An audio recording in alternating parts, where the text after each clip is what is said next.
எல்லாருக்கும் தமிழ் புத்தாண்டு நல்வாழ்த்துக்கள். இன்றைக்கி நாங்கள் வெளியே தான் போயிருந்தோம். எங்கன்னா சென்னையில் கிண்டியில் இருக்கிற சில்ட்ரன்ஸ் பார்க் தான் போயிருந்தோம். நாங்கள் மட்டும் இல்லை, இனியா பாப்பா ஃபேமிலியும் போயிருந்தோம்.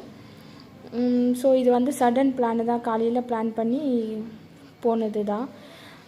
ஸோ என்ட்ரான பிறக்கும் பாம்பெல்லாம் இருந்தது. அப்புறம் இந்த மலை பாம்பு பக்கத்தில் பாருங்கள் முட்டைலாம் இருந்தது.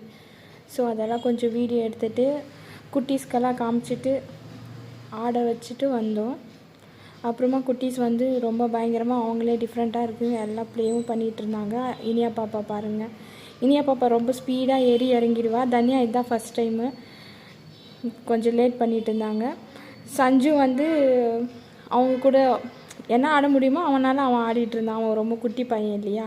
அப்புறம் இது சுற்றும் போது அவருக்கு ரொம்ப தலை சுற்றுற மாதிரி ஆயிடுச்சு. ஸோ அதனால் நாங்கள் சஞ்சுவை மட்டும் தூக்கிட்டோம், மிச்ச பேரை வச்சு ஸ்லோவாக மூவ் பண்ணிகிட்டு இருந்தோம். இன்றைக்கி வந்து ரொம்ப கூட்டமாக இருந்தது. ரொம்ப குட்டீஸ் தான் நிறையா இருந்தாங்க. ரொம்ப பேர் அங்கேயே லஞ்செல்லாம் கொண்டு வந்து சாப்பிட்டுட்டு இருந்தாங்க. ஆனால் வெயில் தாங்க ரொம்ப ஓவர், தாங்கவே முடியல. எங்கே பாருங்கள் இனியா பாப்பா பாருங்கள். இனியாவுக்கு ஃபுல் இந்த மாதிரி அட்வென்ச்சர்ஸ் கேம்ஸ் எல்லாம் ரொம்ப பிடிச்சிருக்கு. அவள் பயப்படாமல் சூப்பராகவே ஆடிட்டு இருக்கும்போதே நடுவில் தனியா பாப்பாவுக்கு பசி அப்படி இப்படின்னு குட்டீஸ் எல்லாம் ஸ்டார்ட் பண்ணிட்டாங்க. ஆப்போசிட்டில் ரெஸ்டாரண்ட்டில் லஞ்ச் முடிச்சுட்டு திரும்ப நாங்கள் கொஞ்ச நேரம் ஆடிட்டு அப்புறம் கிளம்பிட்டோம்.